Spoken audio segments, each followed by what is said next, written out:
Hi, and welcome back to the ADHD Expo. I'm Dr. Stephanie Sarkis, a best-selling author and therapist based in Tampa, Florida, and I'm going to talk to you about the top 3 non-medication treatments for ADHD. First, exercise. Exercise is essential for people with ADHD. Exercising for even 15 to 20 minutes helps improve the functioning of your frontal lobe executive functions of your brain. And when I talk about executive functions, I mean planning, forethought, emotion regulation. There are several different executive function attributes, and exercise helps boost those abilities for you to use those effectively.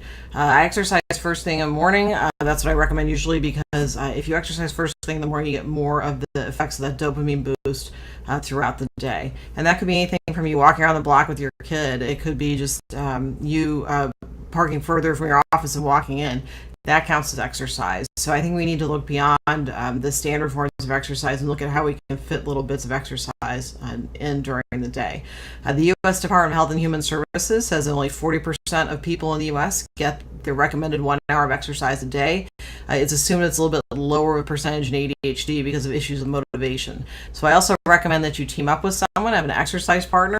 Dogs are great exercise partners. They hold you accountable. So always team up with someone. That helps. There are apps that will match you up with someone by activity, by schedule. So look at those things as a way to meet up with people and get moving. So also, the second thing I want to talk to you about is getting adequate sleep. Sleep deprivation makes ADHD symptoms so much worse. If you do an executive function test and you have sleep deprivation, your ADHD will look worse. You will score more poorly on executive function tests. One of the things I recommend to quite a few people is to get a sleep study. Sleep study, you go to a sleep lab and they fit you with an EKG, that's a heart monitor. They fit you with the EEG, the brain monitor. They also fit you with a restless leg monitor and a respirator band that measures sleep apnea. People with ADHD are more prone to initial insomnia. That's insomnia when you first try to get to sleep. Also, people with ADHD are more prone to having sleep apnea. That's when the soft folds of your throat close in and you are not getting the deep, rapid eye movement sleep. You're constantly waking yourself up. You're not physically waking up, but you are not getting into deep sleep. So also, when you go to the sleep study, they'll give you a nice report a few days later, maybe a few weeks later, reviewed by your doctor.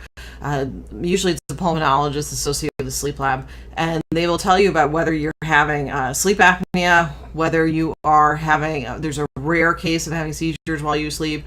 That's, again, very rare. And also, restless leg can get you so that you're not into that REM sleep. So I've worked with people who got diagnosed with sleep apnea. They get put on a CPAP machine, continuous positive airway pressure. It's like a little shoebox with tubing and a mask. And that is really helpful because it helps keep the throat passage open so you are getting a deep REM sleep. So also, again, once you get regular sleep habits, go to bed at the same time every night, get up at the same time every morning, even on weekends. That's helpful. Have a completely dark room. Have curtains with the facing on them that blocks out sunlight. Have a relaxing recording or music that you play to get to sleep. Weighted blankets have also been helpful too. So the third thing I talk about non-medication treatments is mindfulness meditation. Mindfulness is a form of meditation where you're doing stuff. So you actually are encouraged to be active and possibly distracted, because the theory is that, well, that's kind of how life goes. We're naturally distracted, naturally moving around during the day. A mindfulness walk, that's is where you put one foot in front of the other very slowly. You focus on how your feet feel on the earth, how the breeze feels on your face and the sunlight.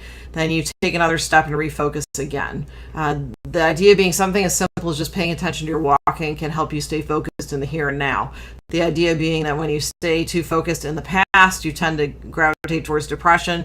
You stay too far focused in the future, you tend to gravitate towards anxiety.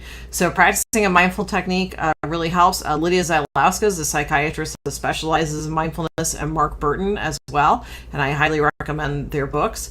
Also, there's an a technique in mindfulness where you, if you're feeling like your ADHD symptoms are kind of getting out of control, you're feeling increasing anxiety, you can name 3 things you can see, 3 things you can feel, and 3 things that you can hear. And then you repeat that. So that's 3 things you can see, 3 things you can hear, and 3 things you can feel. And that's also a treatment sometimes for people with post-traumatic stress disorder, which people with ADHD have a higher percentage of also having. So it's 3 things you can see, 3 things you can hear, 3 things you can feel. And that keeps you in the present moment. There's also an acronym called STOP, which is stop what you're doing, take a deep breath, so breathe with your tummy, diaphragmatic breathing, observe, look around you. Are you, where are you at? Are you focused? Are you doing what you should be doing? P, proceed with relaxation awareness. And a study by Zylowska found if you do this just 3 times a week, you have benefits in by a decrease of ADHD symptoms. So those are the 3 things that I would recommend. Exercise, also adequate sleep, and then practicing mindfulness meditation. And again, I'm Dr. Stephanie Sarkis, and my website is stephaniesarkis.com. Thank you.